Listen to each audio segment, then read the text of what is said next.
Há 5 anos atrás, começava o sonho de 3 jovens. Cada um trabalhava em áreas diferentes. E eu acredito, eu vou ouvir agora contada por eles, que teve um que deu esse start, que convidou os parceiros para começar a RAI Publicidades. Senhoras e senhores, recebam com muito carinho os integrantes da RAI Publicidade. Sejam bem-vindos. Valeu, Josmar, obrigado. E há controvérsias, né, na verdade, da criação. Tem várias versões. Cada vez que a gente conta, na verdade, a história tem uma versão. Qual que é a versão mais verdadeira? Uai, vamos lá. Na verdade, assim... O Lucas vai contestar, hein? O Lucas é... Se ele não contestar, não é o Lucas. Ele é o sócio pessimista. O realista, na verdade. Né? Mas você sabia que o pessimismo e o otimismo traz um equilíbrio, né? Caminha junto. Na verdade, hoje, assim, as nossas personalidades se completam muito por isso, né? Mas é um ponto que a gente vai entrar mais pra frente. Mas, assim, basicamente a gente iniciou... Na verdade, eu e o Matheus somos cunhados, né? Então, assim, muita gente não sabe. Mas nós somos cunhados, casado com a irmã dele. E, basicamente, nós começamos lá atrás com a ideia... Assim, isso eu tô falando bem antes da concepção da RAI, que, na verdade, não começou como RAI. Era Beco Digital. Mas indo lá para trás, assim, a gente sempre teve uma vontade, eu e o Matheus, de trabalhar nessa área de filmagem, foto. E a gente fazia eventos. Chamava... Como é que é, Matheus? Trembala Produções. Trembala Produções. Não, mas os nomes são bem, assim, tudo engraçados, louco, né? é tudo louco. Beco, Era na época que tava a bicicleta sem freio, a gente foi na mesma pegada dos nomes diferentes. Era Trembala Produções. A gente chegou a fazer um casamento, furado na lama, cobramos R$250 e não pagou nem a gasolina. Foi o primeiro que a gente fez. Depois a gente fez... Nesse período, cada um trabalhando na sua área. Sim, todo mundo trabalhando na sua área. Então, assim, a gente fez um newborn, que a gente perdeu as fotos na época. E nós também fizemos uma festa infantil. Foram os 3 trabalhos da Trembala Produções e ali morreu. E cada um foi trabalhar na sua área. Na época eu estava entrando na escola de cursos, onde eu fiquei bastante tempo. E o Matheus foi trabalhar em outras áreas. Inclusive, depois ele entrou para essa escola de curso. Ele era professor de Photoshop, inclusive. Ele fez uns cursos, né? Inclusive, foi eu que vendi o curso para ele na época. Sim. Ele fez o curso de Photoshop. O Paulo tá Photoshop. sempre vendendo alguma coisa pra gente. Eu tenho que vender. Eu lembro que quando eu fui fazer a consultoria para vocês, ele queria me vender uma motinha. Você perdeu, cara. A motinha é boa, cara. Você quer ainda que eu venda ela pra você? Eu consigo comprar de novo e vender pra você. Isabela, de vez em quando ele não tenta vender alguma coisa pra você em casa, não? Vende alguma coisa pro Fábio ali no final do podcast? Não, na hora eu vou vender uma gestão de marketing pra ele ali, Glorinha. Mas vamos lá. Então, assim... aí, basicamente, o Matheus trabalhou lá um tempo. Ele era professor de Photoshop. Depois o Matheus saiu. E eu vou deixar depois ele contar a trajetória dele. E aí eu continuei nessa escola. Um bom tempo. Passou-se uns anos, acho que uns 2 anos. Um ano e meio, 2 anos. O Lucas entrou também nessa escola de curso, onde ele também era professor. Ele era professor de AutoCAD, de alguns softwares mais voltados para engenharia, arquitetura. E ali, na verdade, assim, a escola de cursos ela era voltada para vários treinamentos. Desde administrativo, inglês, cursos, esses softwares que eu mencionei. Só que o Lucas tinha uma amizade com outro rapaz e eles tinham uma ideia de montar uma agência. Nessa época, assim... o sonho já tinha esfriado. Eu sempre, como eu falei, eu particularmente falando de mim, né, eu sempre tive essa vontade de trabalhar nessa área. Tive outras tentativas além da que eu fiz com o Matheus, mais frustradas, até por questão mesmo de maturidade e tudo mais. Mas, basicamente, a gente conseguiu se conhecer na escola e aí eu vi esse interesse deles montar a agência, né? Por fim, essa pessoa que eu estou mencionando, que era amigo do Lucas, ele não deu continuidade, né, no projeto juntamente com o Lucas. E como era gestor dessa escola, então tudo que era de projeto, o dono da empresa jogava no meu colo. Então ele já quis abrir uma distribuidora, ele jogou no meu colo para abrir. Então tudo ele repassava para mim. E ele teve uma ideia de montar uma agência. E aí nessa época, por alguns fatores de descontentamento mesmo, profissional, de que eu via que eu não conseguiria mais evoluir profissionalmente. E como ele tinha passado essa missão de montar uma agência, eu falei, poxa, por que não montar a minha agência? Que se era um projeto que estava no meu coração há muitos anos atrás, né? Então foi aí que surgiu. Fui conversando com o Lucas, sondando ele com muito cuidado e cautela, com medo dele dedurar pro dono da empresa. O engraçado, Paulo, é que tudo passa pela venda e pela persuasão, né? Se não fosse você, o Lucas tinha pensado nisso, mas você provocou, foi trabalhando, foi convencendo ele e o Matheus, até chegar o momento de, vamos startar, vamos começar. Que foi de todo mundo startar. Então, assim, era um projeto que estava já no coração dos três, e as coisas foram acontecendo naturalmente, né? E aí, contando um pouquinho de como que foi exatamente dessa forma. A gente conversando, sondando. E aí, o que acontece? O proprietário dessa empresa, ele estava muito atento nas movimentações, né? Todo gestor está bem ligado na como é que está acontecendo ali. Então, ele era bem antenado com isso. Então, assim, ele começou a perceber uma movimentação diferente. E aí o que a gente fazia? Para poder conseguir conversar sobre o projeto com tranquilidade, falar sobre a agência, como é que seria, como que iria funcionar, a gente ia para como a empresa era no centro, a gente ia para aqueles becos do centro. Foi por isso que você pensou em montar o novo beco? Por isso que ficou Beco Digital. Porque, assim, a empresa começou assim, tomar uma forma, né? Não é que começou exatamente ali, como eu falei, tem toda essa trajetória de todos nós três, mas ela começou a tomar forma nessas conversas do beco. Na época a gente comia salgado, come ali, sentava com aquela vitamina de 1,50, um monte de salgado e ia conversando sobre. Lucas, demorou para te convencer ou não? Não, na verdade não, porque, igual ele falou, só teve uma parte que é diferente. Porque tô falando, eu sabia que o Lucas ia discordar. Não, moço. Mas na verdade não, porque eu já estava fazendo esse trabalho, né, junto com esse amigo meu. A gente já estava pegando alguns clientes na época, a gente usava o Get Ninjas, que é uma plataforma de freelancers e tal. A gente entrava lá para conseguir alguns projetos. Eu tinha algumas habilidades na parte de design, por conta de algumas skills que eu adquiri fazendo arquitetura, engenharia e tudo mais. E ele tinha algumas habilidades na parte de edição de vídeo, muito por conta do trabalho que ele prestava para a igreja, né? E aí ele foi aprendendo ali a edição de vídeo, mas nem eu nem ele, a gente não tinha uma formação na área, tinha habilidades ali que eram contestáveis até na época, né? E aí quando o Paulo chegou em mim foi durante a pandemia. E aí o que aconteceu? Nessa época, o governo ele trouxe um auxílio, que era um auxílio para meio que impedir que as pessoas fossem demitidas, né? Então,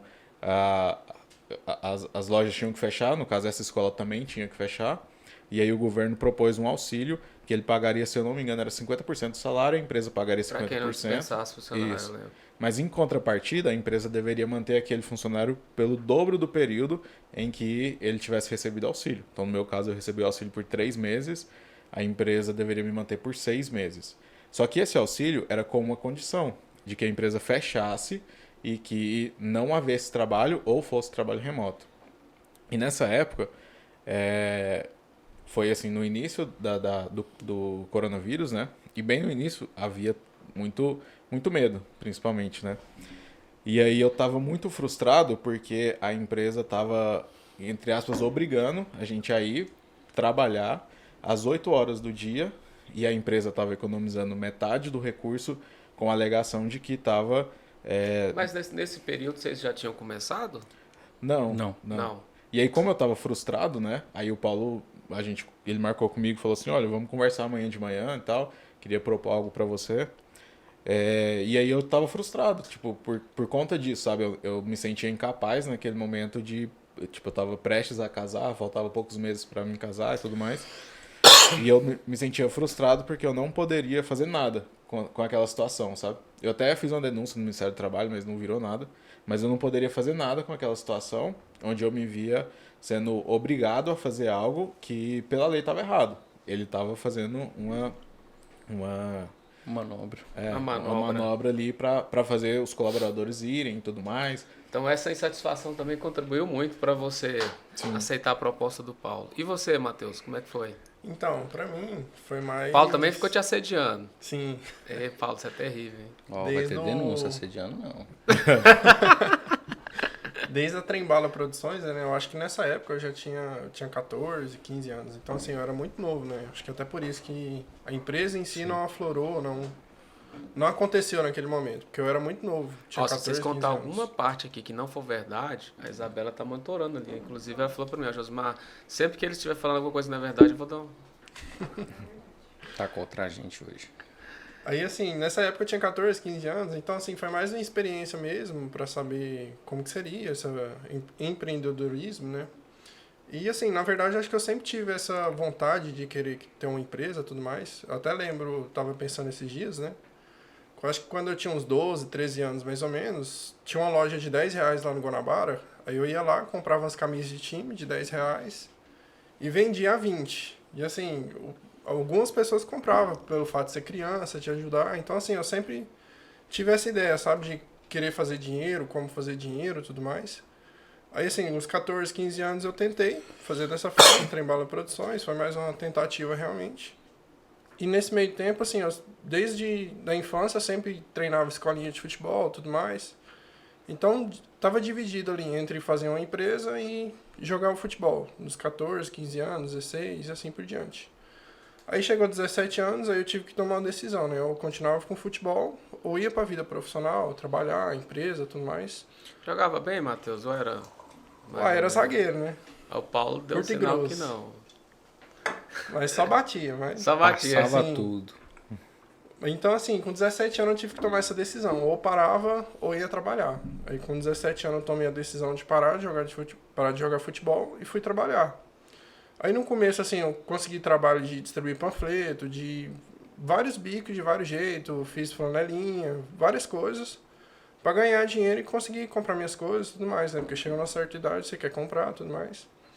Aí com 18 anos o Paulo me chamou pra trabalhar nessa escola de curso. E assim, até nesse dia eu lembro que eu fiquei muito feliz, porque era o meu primeiro emprego realmente, que eu poderia ter uma carteira assinada e tal. Aí com 17 anos eu tomei essa decisão, com 18 o Paulo me chamou para ir para essa empresa de curso, né? Eu fui para a empresa de curso, comecei a trabalhar lá como professor, eu até lembro e acho engraçado assim uma parte, porque eles me chamaram para ser professor de Excel, no começo era Excel, Word e tudo mais, e nem eu sabia mexer direito. E eu tive assim uma semana para aprender a mexer em Word, Excel, mas sim, era vontade de fazer, de ter uma profissão realmente, Aí você de começou engajar no mercado. lá, você começou a fazer Excel. E quando que você começou a estudar programas de criação, essas coisas? Aí com 18 anos aí eu comecei nessa empresa, né, Excel, Word e tudo mais. Aí eu já sabia fazer o Photoshop. Por que eu sabia fazer o Photoshop? Porque mexer no Photoshop, criação e tudo mais, né? Porque desde os 14 anos eu fazia arte para igreja e tal. Que a gente se encontrou basicamente na igreja. Que eu conheci o Paulo e tal. E ele trabalhava na igreja também. E lá na igreja eu fazia essa parte de criação, mas só que assim, era de uma forma muito amadora. Aí dos 14 até os 18 eu fui aprendendo algumas coisas, trabalhando na igreja sempre. E nunca tinha tido uma oportunidade realmente. Mas nessa parte de Photoshop eu sabia muito.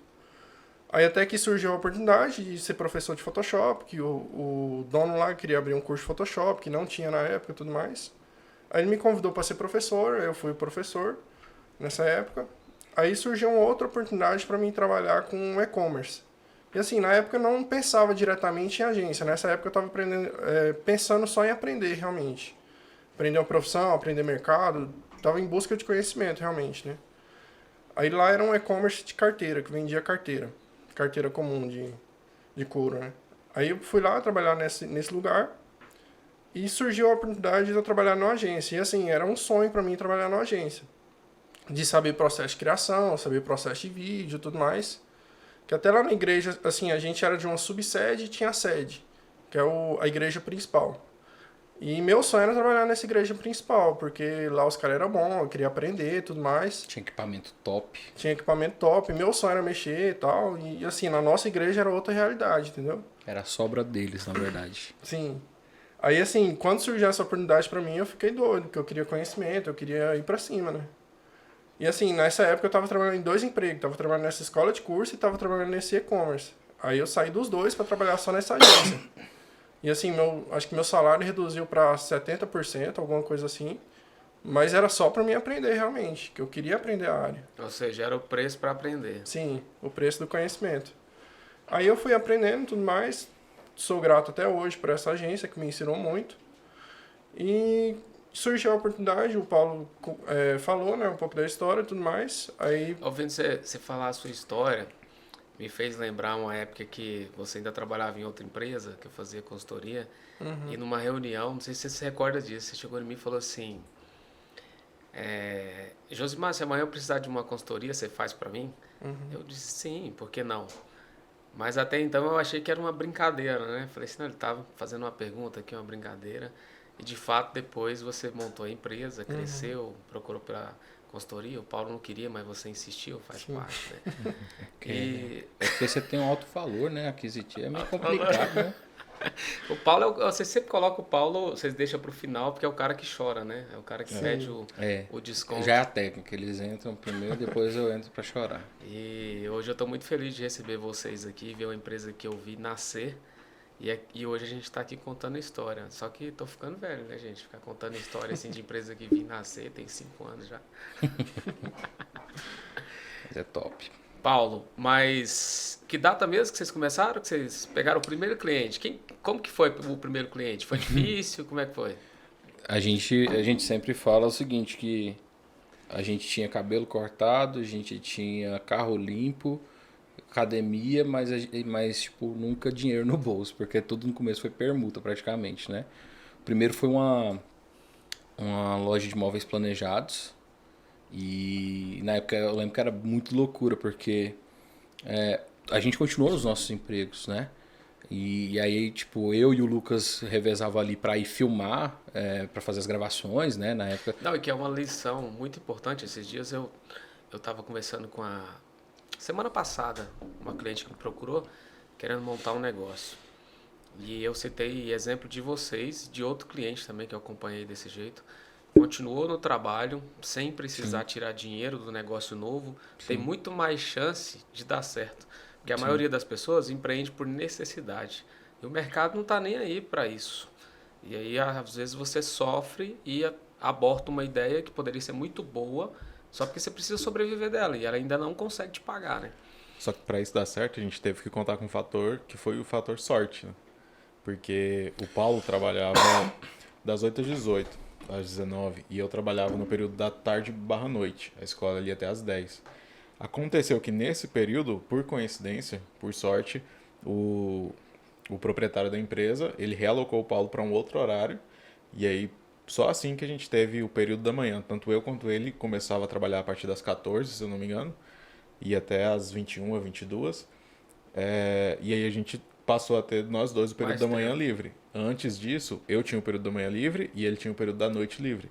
Ou seja, a maioria das produções nessa época, a gente precisava de ter 2 pessoas. E a gente não tinha caixa para poder contratar alguém. Então era necessário que fosse eu e ele. Entendeu? Né? O Matheus entrou uns 2, 3 meses depois desse período. Mas nesse período era necessário que a gente fosse eu e ele. E se não fosse esse fator sorte, dele ter realocado o Paulo para um outro horário, a gente não teria conseguido, muito provavelmente, trabalhar com esses primeiros clientes. A gente teria que ter tido postergado, ou esperado alguém sair, ou contratado alguém. Só que tudo isso sem recurso acaba se tornando inviável, né? E o primeiro cliente deu trabalho? Você teve que fazer desconto? Como é que foi, prejuízo. Paulo? Só prejuízo. Todo mundo... Você falou do primeiro cliente, eu também foi do mesmo jeito. Mas ainda bem que ficou o fator de... Assim... Ficou uma prova social para mim, o primeiro cliente. Ele me indica até hoje, inclusive, é aquela panificadora que eu trouxe a torta aquele dia, que esqueci o nome de quem faz a torta, né? Eu vi, achei bem legal você esquecendo, eu vi. Eu já sei agora, gente, o que é quem faz a torta. Quem faz a torta, Josimar? Confeiteiro. Aê, bichão. Palmas pra mim. Aê, entendeu. E aquele cara foi meu segundo cliente de consultoria, que eu cobrei praticamente, hoje eu fico rindo do valor que eu cobrei dele. Mas foi interessante, porque através dele eu tive várias indicações e a gente tem um relacionamento de negócio até hoje. E esse cliente continuou com você ou foi só um experimento mesmo? Ficou um tempo conosco, porque assim, na verdade o nicho dela era bem complicado, até pelos recursos que a gente tinha na época. A gente começou por um dos nichos mais difíceis. É, né? que é móveis planejados e geralmente em apartamento. Móvel A gente- já demora a trazer o retorno também, né, na não internet. não só isso, mas assim, os conteúdos ela não estava gostando muito na época, mas por questão financeira, porque a lente que a gente utilizava para curtos espaços, ela não pegava com amplitude, então tinha que ser uma lente que tinha uma angulação maior, tinha que ter um ângulo maior. E essa lente era muito mais cara. Então, Não assim, só isso, né? Porque a produção de conteúdo, a gente tem que pensar que o móvel planejado é um apartamento, geralmente. E então eles vão gastar ali 2, 3 meses para produzir aquilo. E a gente vai conseguir produzir, geralmente, 1 ou 2 conteúdos com Sim. um apartamento. Então, na época, o valor que a gente cobrou não considerava que a gente iria precisar ir em vários apartamentos para conseguir produzir conteúdos suficientes para uma semana. Entendeu? É o que a maioria faz no primeiro cliente, não calcula direito, dá vontade de pegar, quando você vê, tá Acho que levando era prejuízo. experimento, realmente. Né? Mas assim, se for olhar, igual eu consigo olhar hoje, depois que passou, vale a pena. Porque você está testando, né? É um processo de validação. não foi bom para aprendizado e, inclusive, recentemente ela até nos procurou. E novamente. que horário, Matheus, que você conseguia fazer esses materiais? Eu- À noite. Era só à noite também. Só à noite. Só à noite. Vale a pena ressaltar que isso que o Lucas falou, ele estava quase casando. Eu estava recém-casado. Na época, por mais que ele também tenha realocado, assim, houve um esforço da nossa parte. E aí, por que eu estou ressaltando isso? Porque teve o fator sorte, mas realmente a gente pagou um preço. Eu, na época, eu estava fazendo TCC, eu Rapaz, estava formando e não em tem prova contabilidade. de amor maior do que essa, não. Ela casar com ele assim, abrindo empresa, Sim. sem grana, sem nada. Então foi... Isso é que é amor, né, ô Fábio? Foi muito complicado, porque tinha essa insegurança da parte dele, né? Tipo, ele tava metendo a cara e a coragem, porque poderia dar muito errado, e ele recém-casado, ele casando, né? Eu recém-casado. E nessa época, como ele falou, a gente estava fazendo filmagem. Eu, ao mesmo tempo, marcava reunião e estava prospectando durante a Nesse período manhã. vocês faziam tudo, né? Tudo. Sim. Tudo. Copy, Tráfego, estratégia, tudo. tráfego. Filmagem, tudo. E aí, nessa época, eu era gerente dessa escola, mas eu estava fazendo TCC, formando em contabilidade na época, fazendo estágio ao mesmo tempo, trabalhando na escola e ainda fazendo essas captações e prospectando. Então, assim, foi uma época de... Tipo assim, foi Deus que foi realmente ali dando força, dando discernimento e conduzindo tudo também. Então, assim, teve fator sorte sim, mas eu vejo que de todos nós três, né, teve muito empenho. O Matheus trabalhando da noite até a hora que precisasse, o Lucas também trabalhando, ele trabalhava de manhã, mas também quando chegava à noite, depois da escola em si, de curso, ele continuava ali trabalhando. Então foi um esforço mútuo, né, de nós três, muito, muito grande. Mas agora dá pra ver que vocês passaram por esse sufoco também, estão mudando de local. Daqui a pouco a gente vai começar a falar de coisa boa. Mas antes de falar de coisa boa, o Paulo acho que tá bem no perfil para ir trocar de carro. Vamos Já lá. vou convidar Faz o você pra ir desconto, na Nissan, que eu compro. Saga Nissan. Você também, né, Lucas? Tá precisando trocar de carro. Tô precisando. Tem que ver se a esposa vai deixar ali. Já converso com eles para fazer aquele Você pressão. vai falar direto com o Augusto. Top. Você tem 3 opções: Kicks, o Sentra e a Frontier. Ali quem tem que escolher. 6 anos de garantia, Matheus. Você gosta SUV, sedã? Qual que você gosta mais, Sedã. Matheus? Sedã? E você, Lucas? Caminhonete? SUV. SUV? Não gosto de caminhonete, não. Não, ninguém aqui ficou na caminhonete? Me Nem dá você, a caminhonete que eu quero ir lá pra Serra da Paulo. Mesa. Serra da Mesa? Top. O Paulo é mais estilo fazendeiro. Que é agroboy. Então você que é igual o Paulo, que gosta de tecnologia de ponta, o carro ó, top de linha, o nome certo é Saga Nissan. Acesse o QR Code que está disponível na tela e fale direto com o nosso gerente de vendas, o Augusto, e agende o seu test drive. E você já Top. pode fazer a parceria, apresentar seu trabalho também. Augustão, tô indo aí, hein? Vamos fazer uma permuta Produzir nessa seus Frontier. materiais lá. Tem mais um parceiro aqui, porque como o Paulo falou, de vez em quando eu esqueço os recados das a pessoas. colinha. Ó, ela mandou aqui, gente, olha a escrita. Aí, olha, e ó, caligrafia boa. Ó, rapaz.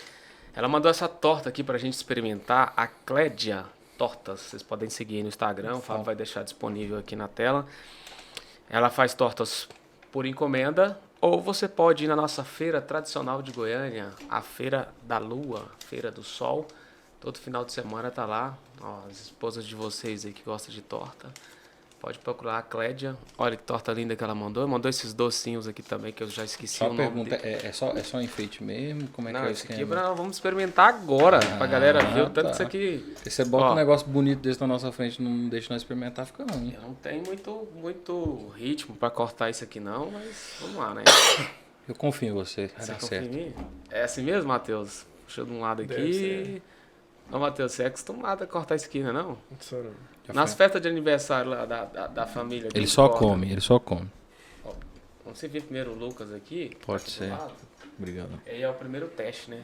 Pra mim aprender. Ó, até que sai bem, rapaz. É, Passei no foi teste? só Ô, metade Paulo? da torta só, mas tá bom. É bom que não precisa ficar cortando de novo. É bom que. É verdade. Aí para mim você dá só um tiquinho. Olha o meu tamanho pro tamanho do Lucas, macho. O Matheus que tem que ser o maior. É bom que eu tô de regime. Você tá de regime? Tô não. Mas eu fico falando isso pra um dia virar verdade. Ah, é? Falar em regime aí, eu Bom, hein? tenho que pagar aquele peixe pra você, hein? Tô devendo aquele peixe lá no seu Ah, não. Já tem 2 anos já esse peixe. 2 anos esse peixe? 2 anos, no mínimo. Você ainda tem E aí, esperança, Lucas? Lucas, de comer peixe do Osmar? Como é que tá essa torta aí? Tá top. Como é que é o nome dela? Pega a cola. Clédia Tortas. Agora, eu sei que é de chocolate o nome dessa torta aí. Deixa eu ver aqui na folhinha. Clédia, parabéns, tá top. Chocolate branco e preto com leitinho. Desse jeito, no final do podcast, nós estamos, ó, uns quilinhos a mais. Top. Matheus, Antes tá de você aprovado? continuar, aproveitar que a gente tá no momento de recado pra pegar um presente que a gente trouxe pra você. Rapaz, olha só, gente. Que Você que é é um isso? fã de cerveja. Pessoal, façam isso, viu? Vocês vêm aqui no podcast, cara, não parece presente, não. Então, pega o exemplo dos meninos aqui, ó. Vou até deixar aqui, né, Fábio? Pra galera A ver. gente ia trazer livro, mas falou assim, não, ele tá com informação demais. Vamos fazer ele descontrair um pouco, porque tá muito... Não, ele mas tá cansado. não, vocês fizeram certo. Em vez de livro, eu vou dar uma desligada um Tem que pouquinho. dar uma desligada de vez em quando. Isso é bom de vez em quando, né? Ô, Matheus, você não serviu as meninas um pedacinho de torta? Fábio, pega um pedacinho de torta aqui pra você aqui, ó. Ô, Lucas, chama as meninas pra experimentar a torta aí. Paulo, e hoje? Hoje já são quantos clientes? Começou com um pouco difícil. A gente começou com um. Aí, como eu falei, a gente depois pegou uma permuta de que era um detailer, né? Detail. Era uma estética automotiva. Estética automotiva. E aí era só permuta. Depois foi um salão, uma barbearia, né? Inclusive próximo a essa estética automotiva. Um ticket bem baixinho e mais uma complementação com corte de cabelo, né? Assim, no início a gente tava com começou com esses 3, depois a gente passou por uns 6 clientes. Aí teve a academia também, que eu mencionei. Só lembrando que esses clientes, eles ficavam em Goiânia, passou de 6, 8 quilômetros, é longe. E esses clientes ficavam a 24 quilômetros de onde a gente morava. Perto de Goiânia. Então, apesar de ser permuta, a gente raramente utilizava essas permutas, né? Acabava que a gente só conseguia ir até esses Mas locais. vocês mantinham só pra ter o cliente. A gasolina não compensava. Na verdade, a gente tinha a esperança de um dia usar. A gente... Depois a gente até usou para presentear outros clientes. Quando foi entrando outros, a gente acabava pegando Por e que, que eu dando nunca esse fui voucher. presenteado com esses vouchers, cara? Você apareceu, Matheus, sacanagem, cara. você apareceu só quando as vacas estavam mais gordas. Quando tava magra, não dava conta de pagar você, não. Não adiantou. Não. Tava pagando aí nós. Mas aí foi esses 6 clientes.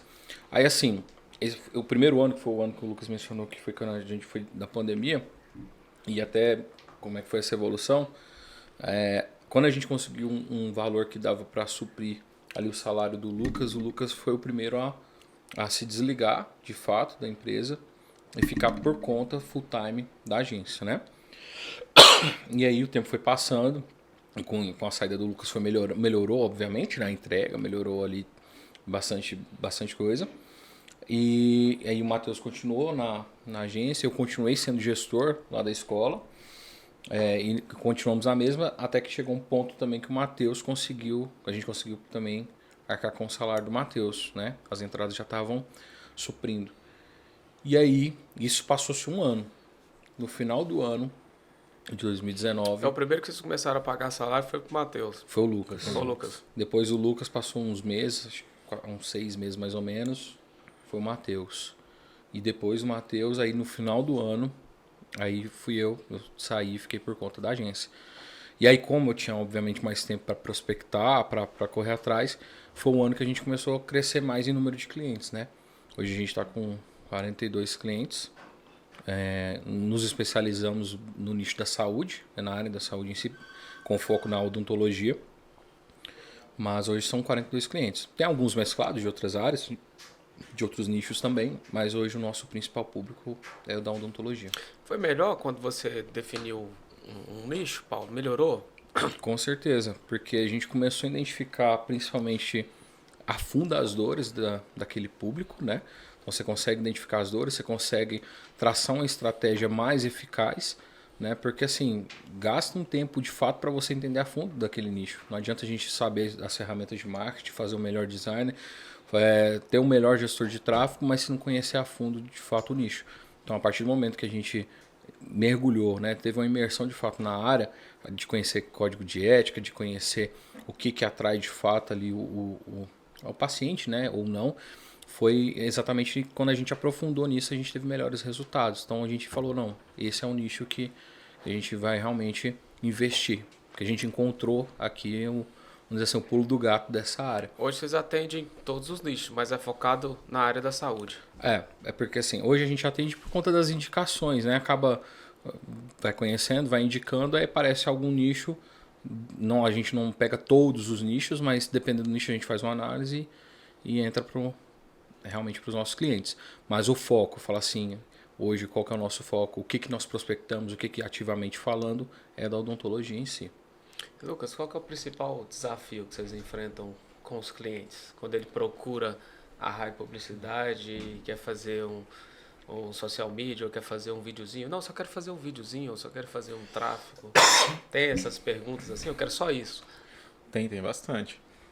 Mas assim, eu acho que o principal desafio hoje que a gente enfrenta, é até um pouco controverso, porque quando a gente pensa no nicho da odontologia, geralmente os grandes são pessoas mais velhas. Né? E é normal em vários nichos, quanto mais velho você é, mais tempo de profissão você tem, maior você Mais vai conservador. ficando. Exatamente. E aí o principal problema hoje é os clientes serem muito conservadores na comunicação. Porque a gente vive numa era de internet onde você precisa ser criativo. E eles confundem muito posicionamento. E precisa ser natural, né? Precisa Isso. ser você mesmo. Exatamente. E aí quando a gente vê muito curso de marketing digital falando de posicionamento de imagem, eles confundem muito posicionamento de imagem e autoridade com ser sério. Mas uma coisa não tem nada a ver com a outra. Você ter um posicionamento de imagem, né, e você ser respeitado no seu nicho está muito mais relacionado com o que você fala do que com a forma criativa que você apresenta aquilo. Então hoje o que eu vejo são duas coisas, as principais que mais impedem esses clientes de terem resultado em alguns momentos. Esse conservadorismo exagerado na hora de produzir conteúdo, porque uma coisa que eu falo sempre para os clientes, na internet não é a clínica A que é concorrente da clínica B. Na internet, a clínica ela é concorrente de toda a internet, todos os influencers. Então, quando eu posto um Reels no meu Instagram, eu não sou concorrente do Matheus, eu não estou disputando atenção com o Matheus, eu estou disputando atenção com um monte de influencers que estão produzindo conteúdo o tempo todo, engraçados, conteúdos virais, e eu estou disputando com elas. Então a minha concorrência ali é a atenção, eu preciso chamar a atenção. E quando eu fico muito preso nesse conservadorismo de tipo de conteúdo, eu tenho que ser sério, eu tenho que falar, eu tenho que manter a minha postura, eu tenho que tomar cuidado com como as pessoas me enxergam, e eu perco a minha autenticidade completamente, eu acabo perdendo essa atenção. Então eu não consigo gerar atenção se eu for assim. Então acho que esse hoje é um dos principais desafios. O segundo desafio que eu enxergo hoje é muito, principalmente nos clientes que têm um high ticket. Esses clientes que têm high ticket, igual eu falei, geralmente são pessoas mais velhas que foram construindo ao longo da sua carreira formas para cobrar mais dos clientes.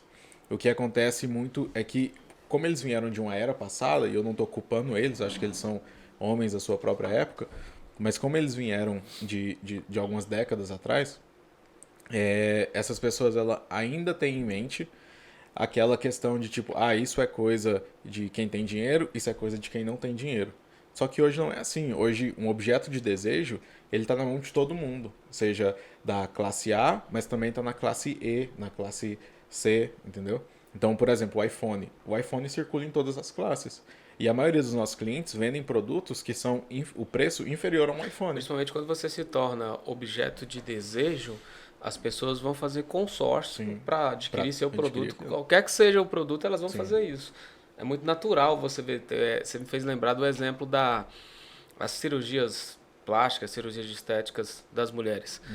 Há um tempo atrás, quando começou, era um pouco inacessível. De repente, era natural você ver uma pessoa assalariada fazendo um consórcio para fazer lá o seu sonho de cirurgia estética. Então, hoje, a pessoa que tem poder aquisitivo e a que praticamente não tem, ela tem acesso aos mesmos produtos. E esse perfil que você disse aí desse empresário, eu sofro muito com ele quando eu quero também mudar a estratégia, mudar o posicionamento, porque ele imagina que os grupos não se misturam. Exatamente. E hoje em dia é o contrário, eles estão juntos ali, eles têm poder de consumo. E aí você acaba se deparando com cenas de muito preconceito, sabe? De, essa pessoa aqui, ela mora no bairro X, então ela não pode ter acesso ao meu produto. E a gente se depara muito com isso. Já até aconteceu uma vez, uma pessoa entrou em contato e aí foram questionar o Paulo, que é quem lida mais com os clientes, né? Por conta da parte comercial. Mas essa pessoa entrou em contato comigo, mas ela é do bairro X, o bairro X não tem condições financeiras para isso. E aí o Paulo, se eu não me engano, entrou em contato com essa pessoa e a pessoa completamente tinha disponibilidade, tinha recurso, ela era um lead, um dos melhores leads, né, que esse cliente já teve, no sentido de ela tinha consciência do preço, tinha consciência do produto, mas por conta desse preconceito, igual eu falei, que vem carregado, né, por conta da época que essa pessoa veio, onde a gente tinha ali, isso aqui é coisa de rico, isso aqui é coisa de pobre. Hoje a gente não tem mais isso, as classes, igual você falou, elas estão se misturando cada vez mais. E por conta desse preconceito... Sem contar que tem também o fator regional, né? Eu defendia muito essa tese, acho que o Matheus lembra, quando a gente tinha clientes lá na região onde eu moro, que eu gosto. Sou suspeito para falar que eu sou apaixonado na região, né? Ali é um setor, eu vou até dar uma glamorizada, um bairro emergente. Mas se você for olhar no final mesmo, é um bairro periférico. Só que tem muita gente que cresceu, ganhou grana e não saiu. Então isso acabou valorizando a região. E essa pessoa tem poder de consumo tanto quanto quem mora num bairro nobre. E às vezes você deixa de oferecer o seu produto, de trabalhar aquela região, aquela persona, igual você falou, só por conta do bairro. Exatamente. Mais algum desafio, Paulo, que você identifica aí nesse mercado de vocês? Falando nesse nicho em específico, a gente percebeu o seguinte, exatamente por conta desse ponto, né, até desse preconceito, não só, mas também por conta desse preconceito, a gente viu muitos leads não tendo uma tratativa correta e, consequentemente, assim, o trabalho da agência, teoricamente, é conseguir atrair público para a empresa. Só que, infelizmente, se não tiver conversão daqueles leads, a agência ela é corresponsável, né, ali pelo resultado. E aí a gente se viu perdendo alguns clientes por conta disso. A gente gerava lead, gerava engajamento, gerava pessoas interessadas entrando em contato, mas por não ter uma tratativa correta ali realmente do contato, do lead, a gente viu perder muitos clientes. Que foi quando a gente começou, assim, até de uma forma quase que gratuita mesmo, por assim dizer. Eu reunia com as secretárias, mostrava como é que teria que ser a abordagem, porque... Querendo ou não, o trabalho de vocês, Paulo, não tem como não entrar na empresa como um todo, né? Não você tem. Tem que ser um agente, um consultor ali dentro, porque se você gera lead, mas se a empresa não tem um time de venda para fazer o trabalho final, ou se o produto ou o serviço não entrega o que foi prometido, o trabalho de vocês vai para o ralo. E é natural o empresário pequeno que precisa de resultado da noite para o dia culpar vocês, né? Exato. E aí o que a gente percebia? Porque assim, aquele lead entrava, as pessoas que estavam para fazer atendimento não estavam ali, às vezes, qualificadas, capacitadas, porque elas estavam muito acostumadas com aquele lead de indicação. Então, por exemplo, eu conheço o Matheus, falei, Matheus, vai no Josimar, sua empresa está com problema, vai no Josimar, que o Josimar é fera. Eu tô fazendo merchan pra você já, hein? Que ele vai resolver seu problema, né? Então, Matheus, ele já foi convencido por mim, então ele já vai chegar pronto para você fazer o fechamento. Então, as secretárias estão acostumadas muito com esse tipo de paciente, ou que vem de plano, o cara não vai, já paga o plano, não vai ter ali transtorno nenhum, é só marcar e pronto. E é diferente no meio digital, porque assim, como o Lucas falou, você está concorrendo com todo mundo e está concorrendo com anúncio de outras clínicas também. E quando a gente fala de anúncio de outras clínicas, ela entra em contato com essa clínica, com a outra e com a outra. E ela vai ir no que agrada mais falou, ela. A gente chama no marketing de produto substituto. O que acontece na rede social é que ali, normalmente, vamos falar de Instagram. Quem entra no Instagram não está querendo comprar nada. Não. Então, se você não for muito atrativo, não tiver alguma coisa que de fato vai chamar a atenção da sua persona, e você não vai convencer ele. E não é só, igual você falou, não é só o concorrente direto que vai te atrapalhar. São outros serviços que eu vou procrastinando. Ah, não, chegou uma comunicação e às vezes é um serviço que não tem nada a ver com o seu, às vezes é até um produto.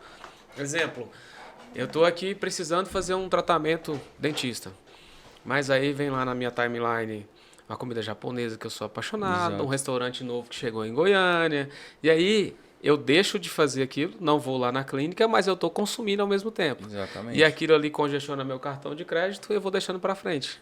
Então, se eu não tiver uma comunicação boa, você vai perdendo para outros produtos que não tem nada a ver com o seu. A rede social é totalmente diferente do mundo físico. A gente faz um criativo, a pessoa interessou, entrou em contato. Mas se a ponta que não conseguiu segurar essa pessoa, é o que você falou, vai aparecer um anúncio para ela de um restaurante japonês e ela vai preferir o prazer momentâneo dela do que realmente ali fazer um tratamento, né, a longo prazo. E aí o gargalo foi isso que a gente percebeu. Aí a gente começou a prestar essa consultoria de orientação. Aí veio o segundo gargalo, porque a gente percebeu que, infelizmente, é uma cultura de que toda secretária, geralmente é secretária, ASB, que é auxiliar bucal, e também cuida de agenda, cuida de um monte de coisa.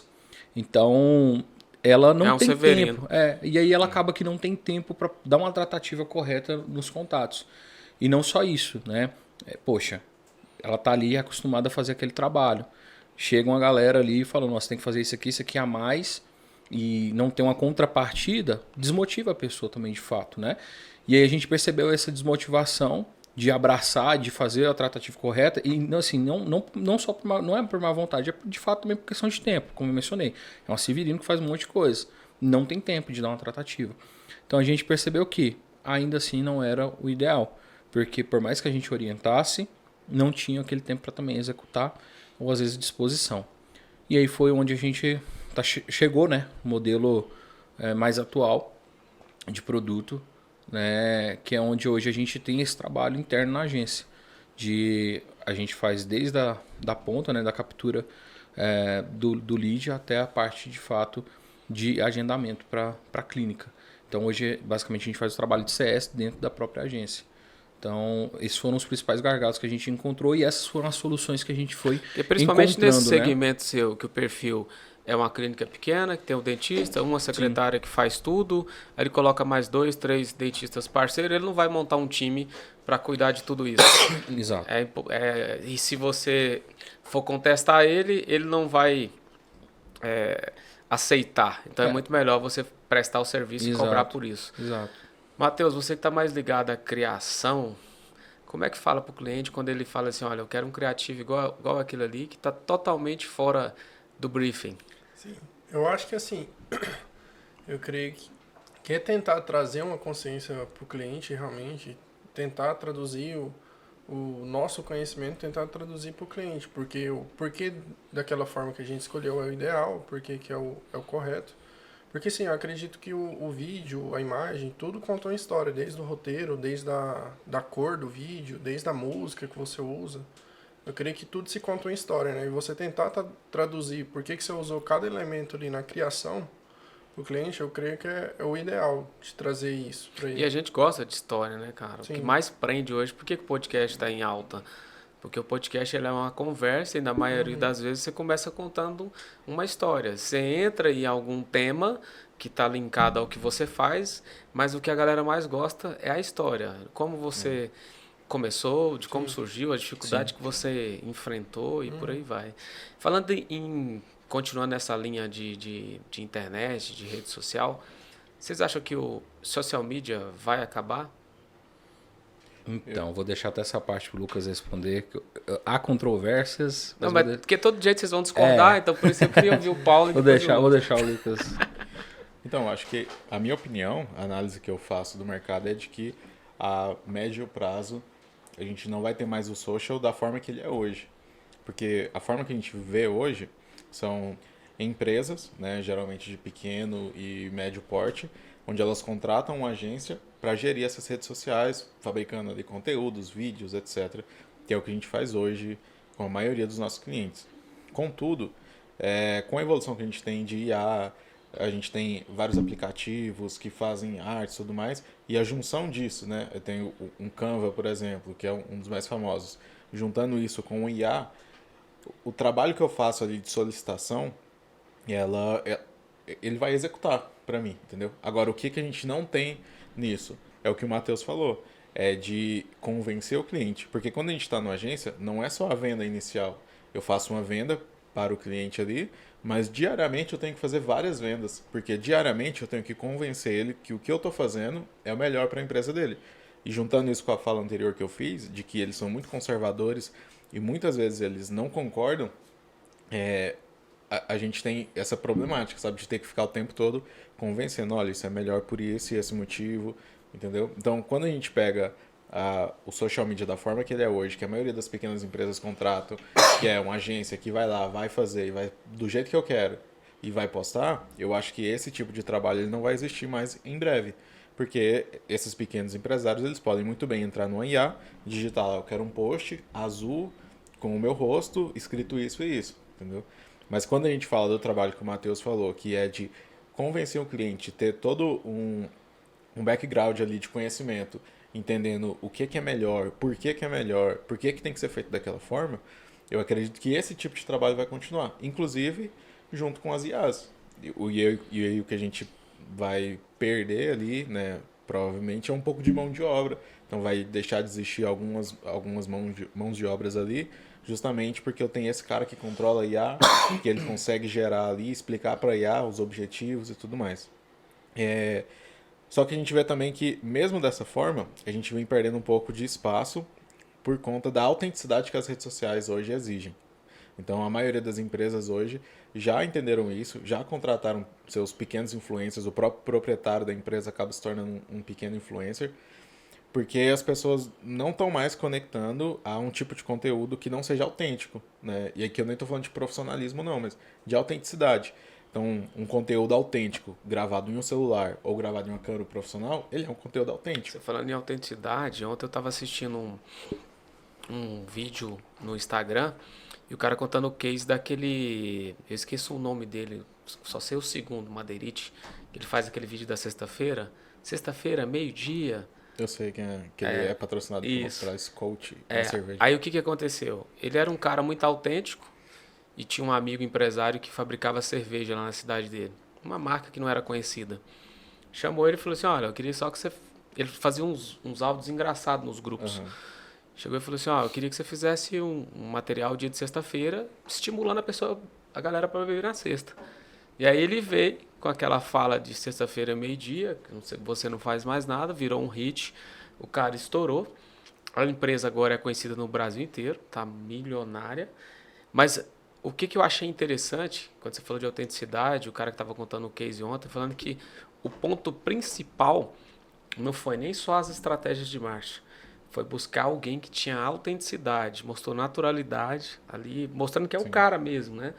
Então hoje eu acho que o futuro é ou você põe alguém que vai te representar muito bem como influencer, ou você destina um tempo para aparecer, igual eu cobrei de vocês para vir aqui, viu gente? Esses aqui são os meus clientes e eu tô pegando no pé deles para produzir conteúdo. Olha esse cara preparado aqui, olha as falas desse pessoal aqui.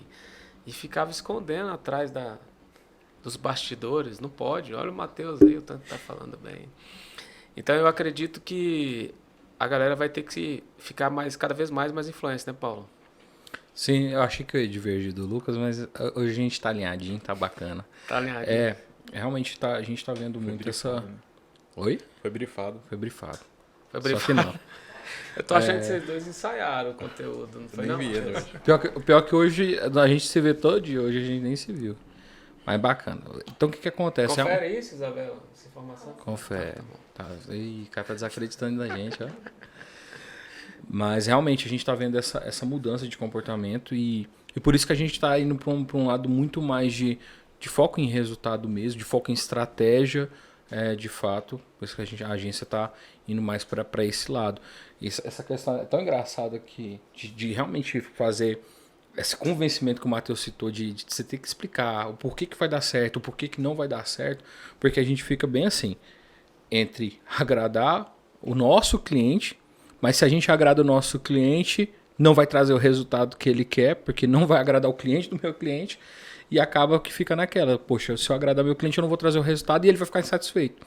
Então eu gero uma insatisfação agora de explicar para ele, e às vezes, grande maioria aceita, mas tem alguns ainda que são pelo conservadorismo, não aceitam em si, né?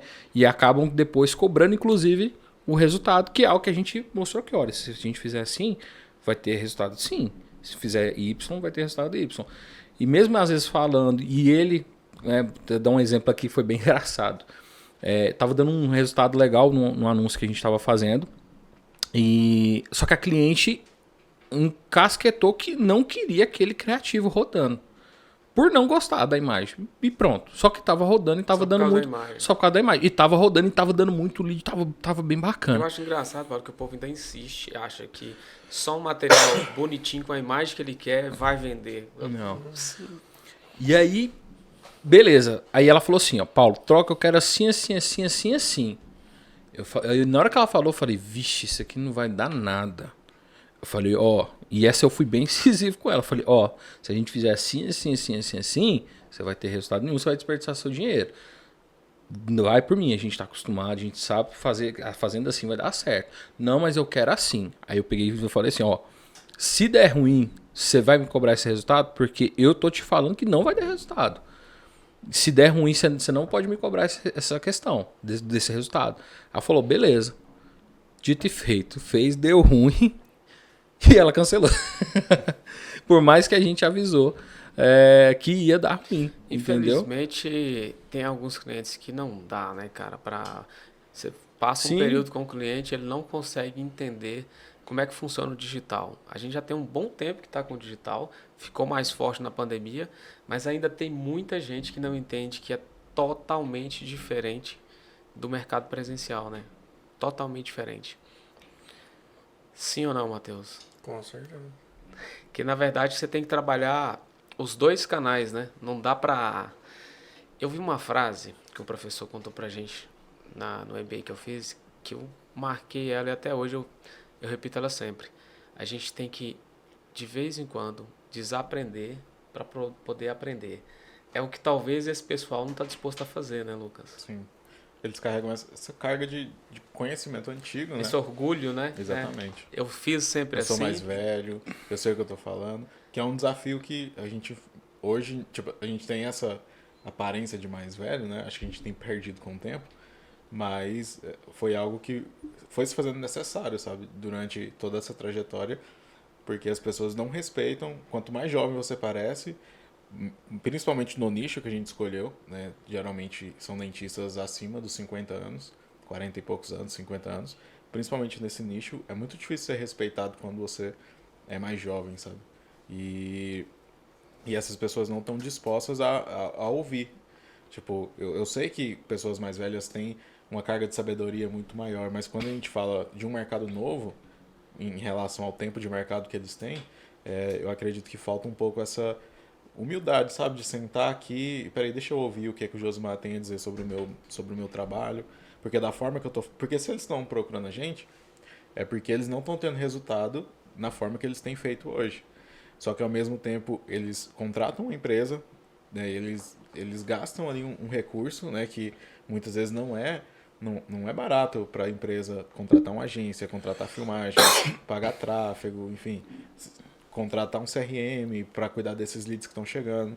Então, é um investimento somado a vários investimentos, não é barato, só que ao mesmo tempo eles querem continuar cometendo os mesmos erros que fazem hoje. Então, eu contratei, eu estou aqui destinando a verba X para isso, mas ao mesmo tempo eu quero continuar fazendo da mesma forma que eu faço hoje, só que agora com a câmera ligada. Antes não tinha uma câmera ligada, agora liga a câmera e eu vou continuar fazendo a mesma coisa. Que é frustrante em alguns momentos e que dá muito trabalho ter que ficar lidando com isso, sabe? Paulo, uma empresa que começa agora no digital, o que é o primeiro ponto, a primeira coisa que ela tem que fazer para começar no digital?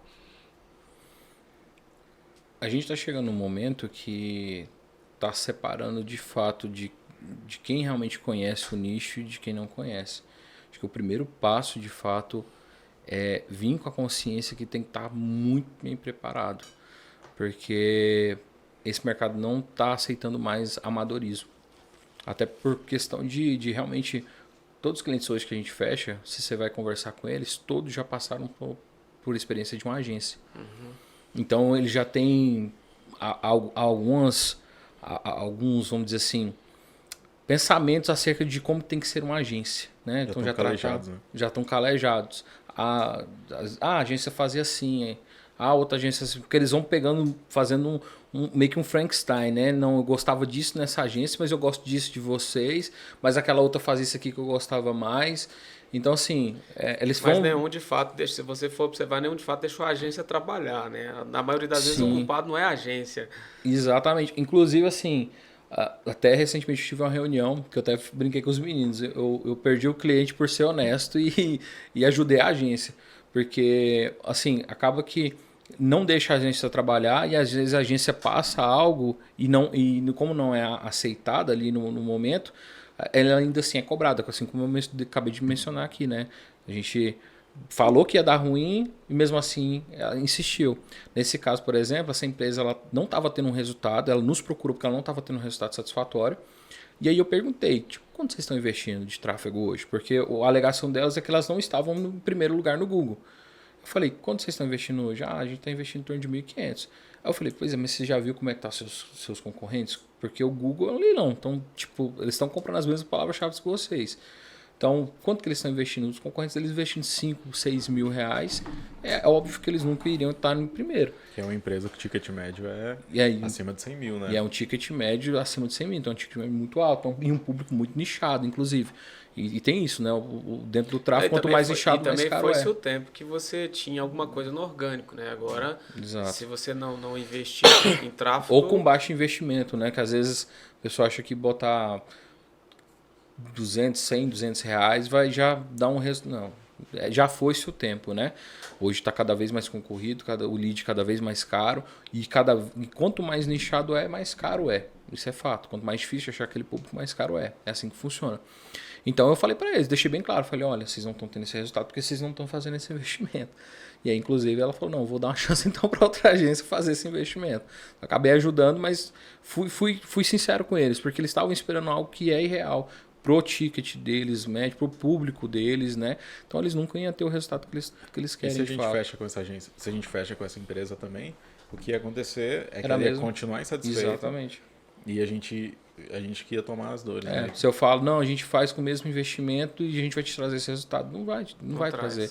Então ia acabar que ela ia ficar também com a gente ali uns 2 meses no máximo e ia cancelar. E não é isso o nosso foco, né? Nosso foco é o que a gente faz sempre. A longo prazo. Tipo, o cliente chega, você já tem, a gente sempre pergunta, tem um formulário antes de fechar com o cliente, onde ele responde se ele já teve experiência com outra agência. Sempre que chega algum cliente que já tive 3, 4 agências aqui, a gente já fica com o pé atrás, tipo assim, será que realmente as 4 agências falharam? Será que realmente essas 4 agências não conseguiram trazer resultado? É por isso que eu quando observo isso nos meus clientes com as agências, mesmo não tendo agência, eu defendo vocês. E principalmente a consultoria. Todo cliente que eu chego, que ele já teve 2, 3 consultores, e ele reclama do consultor, quando eu vou a fundo, ele não fez quase nada que o consultor passou do mesmo jeito com a agência. Eu não sei se eu comentei com vocês na última reunião que nós tivemos de um cliente do segmento odontológico, você lembra? Sim. Que eu falei com um cara que ele estava na terceira agência, eu falei assim, tá, mas me conta, o que que você fez? O que que a agência fez para você e que espaço que você deu para ele? Ao final ele estava concordando comigo que o problema não era nenhuma das agências que ele tinha contratado. O problema era ele, era a liberdade, era a confiança. Ele tem o mesmo perfil que o Lucas acabou de falar. O cara tem uma rede de clínica, conservador, um pensamento mais antigo. Não estou aqui tirando do mérito, mas é porque a gente tem que ir atualizando o tempo todo. Vocês lembram, o Matheus lembra quando eu produzia conteúdo com um antigo parceiro nosso? Eu tinha canal no YouTube, tinha bate-papo como esse aqui, tinha trecho de aula, já tinha meu curso. Veio o podcast, eu fiquei procrastinando. O Paulo foi o principal estimulador, mas eu tive que adaptar para o podcast. Obrigado pelo reconhecimento. Você achou que eu não ia te falar isso aqui hoje, né? Saco. Você me deixou na mão, mas pelo menos você me estimulou, né? Mas eu Porque ele incentivei. colocou pressão, falando que ia montar um espaço para alocar e me deixou na mão. Você lembra disso, né, Lucas? Ele te incentivou, na verdade, que ele queria ter o primeiro cliente, né? Ah, entendi. Aí não deu. Não deu certo. Falhou. Agora não pode mais, que agora tem o Fábio ali, parceiro. Não, você o Fabão tem é que... fera. Fabão Agora é você tem fera. que locar aqui do Fabão. Fabão vai fazer um desconto pra nós, né, Fabão? Aí, fechou. Ô, Fábio, quanto tempo nós temos aí de podcast? Nós estamos conversando, que o papo tá tão bom. Já passou de 1 hora já? Você viu, Paulo? Tanto passou rápido. Já passou 1 hora. 1h05. Vixe. Rensga. Lucas, deixa uma mensagem para essa galera aí que tá começando um negócio agora e que tá indo pro digital. Qual que é a parte mais importante que tem que ser trabalhada? Então, a parte mais importante a ser trabalhada hoje, para quem está começando no meio digital, é principalmente a autenticidade.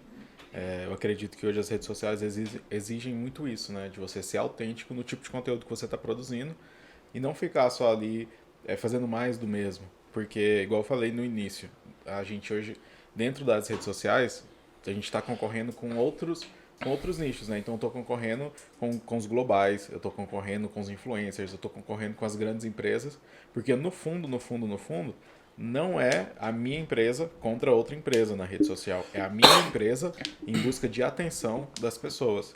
Então, se eu não consigo ser autêntico, as pessoas não dão atenção para aquilo que eu estou falando.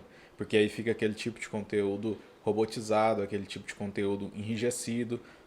E ninguém está afim disso. As pessoas entram nas redes sociais para ter um momento de lazer. As pessoas entram na rede social para poder ter um momento de descanso, para poder rir, para poder descontrair. E se eu chego ali com uma mensagem enrijecida, eu não vou conseguir atrair a atenção dessas pessoas. Logo, eu não vou ter resultado algum nas redes sociais. Show, hein? Paulo, depois dessa aula aí, como é que fica? Agora você tem que trazer aquela... O cara falou tudo, cara. O cara me arrebenta. Deixa nem um pouquinho pra você, Um mano. pouquinho pra mim. Bom, eu acho que assim, o ponto principal é, cara, não seja muito coerente com o seu cliente, sabe? Quando você for fechar o contrato, não prometa mundos e fundos. Alinhe expectativa com realmente o resultado. Porque às vezes o cliente está com a expectativa X, você vai entregar Y. E eu acho que essa falta de alinhamento no começo é um fator decisivo para realmente todo o contrato. Então, assim, não tente a vender a qualquer custo, tá? Que foi até acredito que todas as agências começam assim, não precificam direito, não fazem essa análise correta. Então, faça correto, preste um serviço com excelência, mas venda algo concreto, algo real. A marketing não é mágica, o marketing é paulatino, ele é constância, é estratégia constantemente e investimento em tráfego. Então seja coerente com o seu cliente, seja pé no chão, não prometa mundos e fundos, que você vai ter um bom resultado sim. Matheus, sua vez agora, esses caras arrebentou com a gente. Falou tudo. Então, eu acho que assim, eu creio que a mensagem que eu tenho para deixar, tanto para para as agências e para pessoas que estão iniciando no digital mesmo, empresas que estão iniciando no digital, assim, eu acho que o importante é fazer, na verdade. Eu creio que você produzir um conteúdo, você postar tudo mais, é importante porque, querendo ou não, você vai evoluindo de pouco em pouco. Aparecendo ali, né? Isso. O importante é aparecer realmente e ter o começo. Porque daí você vai evoluindo. Show. Show, show, show. Gente, esses são os senhores da Rai Publicidade. Valeu. Tamo junto. Hey, yeah.